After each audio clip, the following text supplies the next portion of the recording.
This is one of those where you will hear the scream, only human, in the background. In the background. It won't get any further. Don't worry. So the Cabinet Office has told government departments to stop installing Chinese surveillance equipment. And now the Cabinet Office Minister, Jeremy Quinn, has decided to remove Chinese-made surveillance equipment, Chinese-made surveillance cameras from sensitive government locations. Oh, I wish he'd done it earlier. This is part of the procurement bill, which is currently going through Parliament. And the procurement bill, that is something that Matt Hancock began a long time ago when he was the Cabinet Office Minister, and is part of the Jacob Rees-Mogg bonfire of EU regulations to simplify the complex rules that we inherited from the European Union.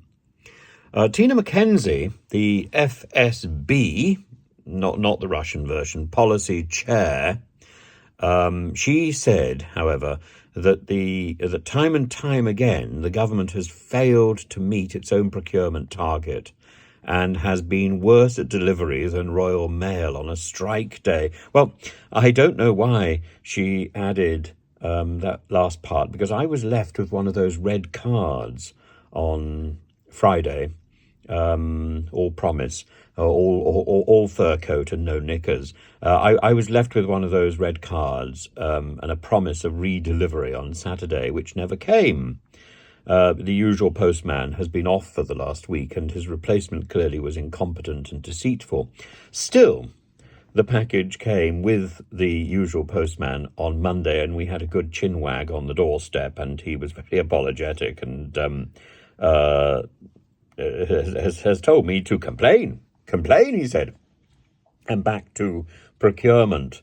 The plausible but unproven case or security case for a ban. That's what Emily Taylor, who is the CEO of the Oxford Information Labs, that's what she said.